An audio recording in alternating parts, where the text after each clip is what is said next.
Hello students, today we are going to discuss chemical properties of metals and non-metals. अब जो भी physical properties जो आपने पढ़ी थी अब नेक्स्ट आते हैं केमिकल प्रॉपर्टीज़। इसमें फर्स्ट है कि अगर कोई भी मेटल या फिर नॉन मेटल ऑक्सीजन के साथ रिएक्ट करेगा तो क्या फॉर्म होगा। तो मेटल्स जब भी रिएक्ट करते हैं ऑक्सीजन के साथ दे फॉर्म मेटेलिक ऑक्साइड। जैसे first line metals react with oxygen to form metallic oxide. Metal oxygen के साथ रिएक्ट करने पर क्या बनाते हैं, metallic oxides. These oxides are basic oxide.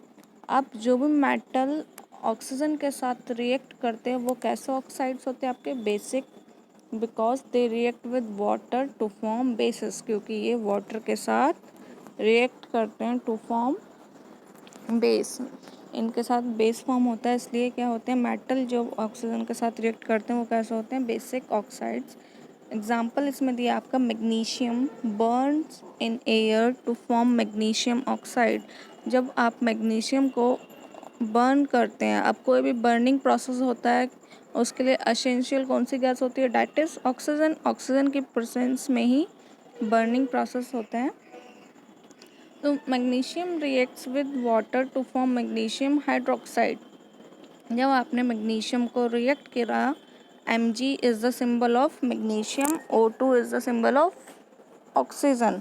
जब इन दोनों की रिएक्शन हुई तो आपको क्या मिला, magnesium oxide, that is MgO। अब इस MgO को जब वाटर के साथ रिएक्ट कराएंगे तो आपका क्या फॉर्म होगा, magnesium hydro oxide, that is MgOH का whole twice, MgOH whole twice. ये तो था मेटल के साथ मेटल ऑक्साइड फॉर्म होते हैं। नेक्स्ट आता है आपका नॉन मेटल के साथ। जब ऑक्सीजन की रिएक्शन होगी तो वहाँ पे क्या होंगे, आपके नॉन मेटेलिक ऑक्साइड्स फॉर्म होंगे। आपके मेटल के साथ जो ऑक्साइड फॉर्म होते हैं वो थे कैसे, बेसिक इन नेचर। अब नॉन मेटल्स जो ऑक्सीजन के साथ रिएक्ट करते हैं वो कैसे होते हैं, acidic oxides, because they react with water to form acid. क्योंकि जब ये वाटर के साथ रिएक्ट करते हैं नॉन मेटेलिक ऑक्साइड, ये एसिड फॉर्म करते हैं, इसलिए ये कौन से नेचर कैसा होता है उनका, एसिडिक ऑक्साइड। एग्जाम्पल दिया है इसमें, sulphur burns in air to form sulphur dioxide. जब सल्फर को हम एयर में बर्न करते हैं, मतलब ऑक्सीजन के साथ जब रिएक्शन होगी तो वहाँ पे आपका फॉर्म होगा सल्फर डाइऑक्साइड। और सल्फर डाइऑक्साइड जब वाटर के साथ रिएक्शन करेगा तो वहाँ पे आपका सल्फ्यूरस एसिड H2SO3 फॉर्म होगा, ठीक है। नेक्स्ट रिएक्शन आती है केमिकल रिएक्शन में। Chemical reaction with water oxygen के साथ आप कर सकते हैं। अब है नेक्स्ट क्या, रिएक्शन विद वाटर।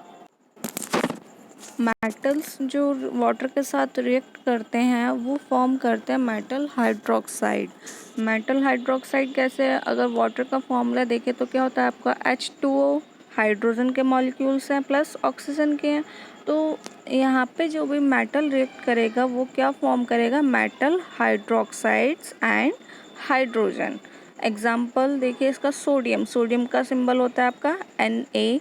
जब रिएक्ट करेगा किसके साथ, वाटर के साथ, तो आपका फॉर्म होगा सोडियम हाइड्रो ऑक्साइड NaOH और प्लस H2 इज हाइड्रोजन। तो magnesium reacts with water to form magnesium. Second इसमें आपका एग्जांपल दिया है, सेकेंड रिएक्शन दिया है मैग्नीशियम की रिएक्शन अगर हम वाटर के साथ कराते हैं तो आपको मिलेगा magnesium hydroxide, that is MgOH का होल ट्वाइस प्लस H2। ऐसे ही अब रिएक्शन विद एसिड्स, और इसमें रिएक्शन विद वाटर में मेटल्स ही रिएक्ट करते हैं वाटर के साथ, नॉन मेटल्स में कोई भी रिएक्शन नहीं होती है वाटर के साथ, ठीक है। Non metals do not react with water. Next आपका आता है केमिकल प्रॉपर्टीज़ में रिएक्शन विद एसिड्स। अब मेटल्स जो हैं अगर एसिड के साथ रिएक्ट करते हैं दे form metallic salt and hydrogen. तो उसमें hydrogen plus metallic salt form होता है, मेटल प्लस सॉल्ट फॉर्म होता है, तो उसको क्या बोलते हैं, metallic salt. Example zinc, zinc क्या आपका मेटल, रिएक्ट करेगा किसके साथ? एसिड। एसिड यहाँ पे दे रखा है आपका dilute hydrochloric acid, HCl is hydrochloric acid. जब मेटल जिंक और हाइड्रोक्लोरिक एसिड में रिएक्शन होगी तो आपका फॉर्म होगा zinc chloride, ZnCl2 plus hydrogen. Most non metals do not react with acid. ज़्यादातर आपको नॉन मेटल्स जो होते हैं वो एसिड के साथ रिएक्शन नहीं करते। Some non metals like sulphur react with concentrated nitric acid to form sulphur dioxide, nitrogen dioxide and water. लेकिन आपके कुछ नॉन मेटल्स लाइक सल्फर की तरह वो रिएक्ट करते हैं किसके साथ? Concentrated nitric acid. Nitric acid का फॉर्मूला होता है आपका HNO3। जब ये रिएक्ट करेंगे तो आपका फॉर्म होगा sulphur dioxide SO2 plus nitrogen dioxide NO2 plus water. ठीक है। नेक्स्ट आपका आता है मेटल्स रिप्लेस मेटल्स। अब एक मेटल जो है दूसरे मेटल को रिप्लेस मतलब उसकी जगह से हटा देगा। अब हटाएगा कैसे? अब जो ज़्यादा ताकतवर होगा वो फर्स्ट पोजीशन पे आ जाएगा, उसको वो उससे हटा के उसकी पोजीशन को रिप्लेस कर देगा। तो ऐसे ही इसमें क्या होगा? A more reactive metal replaces a less reactive metals from its salt solution. इसमें एग्जांपल देखिए, magnesium replaces copper from copper sulphate solution to form magnesium sulphate and copper. इसमें क्या है आपका? कॉपर सल्फेट एक सॉल्ट सॉल्यूशन है। इसमें salt solution में कॉपर भी क्या है? मेटल है। और मैग्नीशियम क्या है? मेटल। कॉपर किसके साथ मिला हुआ था यहाँ पे? SO4 सल्फेट के साथ, जिसने क्या बनाया हुआ था? Copper sulphate. लेकिन क्या है? मैग्नीशियम बोलता है कि भाई मैं ज़्यादा पावरफुल हूँ, ज़्यादा रिएक्टिव है magnesium as compared to copper. तो ये क्या करेगा? कॉपर को उसकी जगह से हटा देगा और वो उसकी जगह पर आ जाएगा। तो यहाँ पे जब रिएक्शन होगी MgSO4 आपका फॉर्म होगा magnesium sulphate plus copper. Zinc क्या करेगा? Zinc replaces copper from copper sulphate solution to form zinc sulphate and copper. तो यहाँ पे क्या हुआ? मैग्नीशियम ने कॉपर को उसकी जगह से रिप्लेस कर दिया और खुद मैग्नीशियम सल्फेट बन गया और कॉपर को बिल्कुल अकेला छोड़ दिया, सिंगल कर दिया। तो इस तरह की रिएक्शन को हम डिस्प्लेसमेंट रिएक्शन भी बोलते हैं, क्योंकि उसने उसकी जगह से उसे हटा दिया, डिस्प्लेस कर दिया, डिस्प्लेसमेंट रिएक्शन। नेक्स्ट रिएक्शन देखो, FeCuSO4। Fe क्या है? आयरन का सिंबल है। CuSO4 is copper sulphate. जब इन दोनों में रिएक्शन होगी तो आयरन भी क्या है? More reactive than copper, copper से ज़्यादा रिएक्टिव है। तो ये भी कॉपर की जगह ले लेगा तो क्या बनेगा आपका? Iron sulphate plus copper. अब जो ये डिस्प्लेस करते हैं ये डिपेंड करते हैं उनकी रिएक्टिविटी सीरीज़ पर कि कौन ज़्यादा रिएक्टिव है, कौन लेस रिएक्टिव है। तो ये रिएक्टिविटी सीरीज़ है, reactivity series, not activity, reactivity series. The arranging of metals in decreasing order of their reactivity is called reactivity series of metals, के जिसमें हमने डिक्रीजिंग ऑर्डर में रिएक्टिव मेटल्स को रखा हुआ है, वो क्या आपके रिएक्टिविटी मेटल्स ऑफ सीरीज। आप देख रहे हैं potassium, sodium, magnesium, aluminium, zinc, iron, lead, copper, silver, gold, ये आपके क्या मेटल्स दिए हुए कुछ, और एरो कहाँ पर है? नीचे की तरफ। It means decreasing.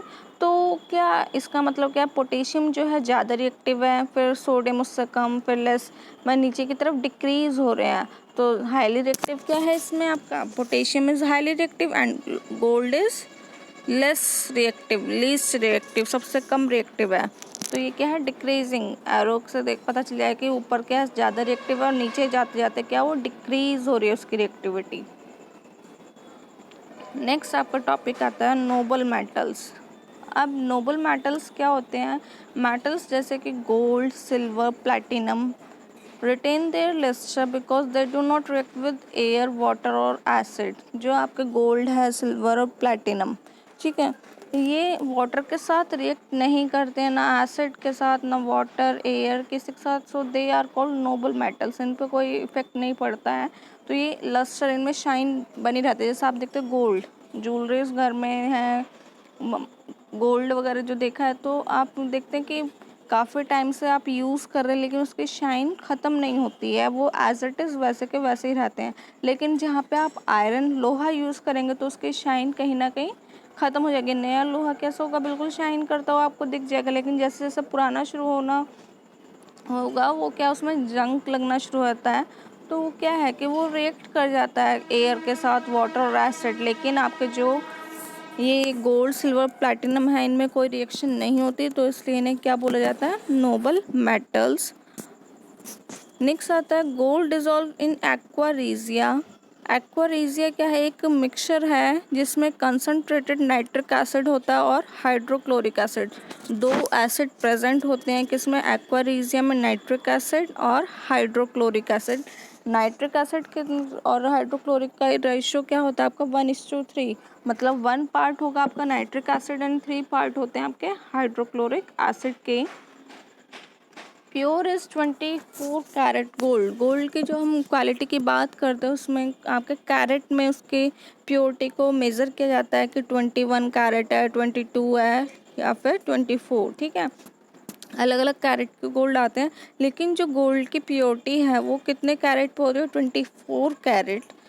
It is very soft and can not be use for making ornaments. लेकिन ये क्या होता है, काफ़ी सॉफ्ट होता है और इनसे आप ऑर्नामेंट्स ज्वेलरीज वगैरह में यूज़ नहीं कर सकते। So it is mix with some silver और copper to make it hard. तो जो ज्वेलरीज वगैरह के लिए जो गोल्ड यूज़ किया जाता है उसमें कुछ अमाउंट का सिल्वर या फिर कॉपर यूज़ करते हैं जिससे कि वो थोड़ा हार्ड बन सके और उसको ज्वेलरी बनाने में या ऑर्नामेंट्स बनाने में यूज़ किया जाता है। नेक्स्ट टॉपिक आता है आपका यूजेस ऑफ मेटल्स। मेटल्स में आपका है क्या है, आयरन। आयरन का आपको पता है काफ़ी सारी चीज़ों में आप यूज़ करते हैं, नेल पेंट्स, डोर, ब्रिजेस, ठीक है, कंस्ट्रक्शन वर्क में, इवन जितनी मशीन्स हैं उसमें क्या है, आयरन आपका यूज़ हो रहा है। एल्युमिनियम के आप घर में या यूटेंसिल्स बर्तन देखते हैं, वायर, फर्नीचर, एयरक्राफ्ट के एयरक्राफ्ट में यूज़ होता है, व्हीकल्स होते हैं, मशीन्स पार्ट्स होते हैं, वो किसके होते हैं, एल्युमिनियम के। कॉपर, कॉपर भी क्या है आपका, मेकिंग वायर्स, वायर बनाने के लिए, वेसल्स, इलेक्ट्रिक गैजेट्स, इनमें कॉपर यूज़ होता है। गोल्ड सिल्वर क्या है आपके, ज्वेलरी, कॉइन्स, मेडल्स। प्लैटिनम क्या है, ज्वेलरी के लिए यूज़ होता है, इलेक्ट्रिक गैजेट्स के लिए, प्लग्स इन व्हीकल्स, और कुछ जो एक्सपेंसिव व्हीकल्स होते हैं उनके प्लग्स वगैरह के लिए भी यूज़ होता है।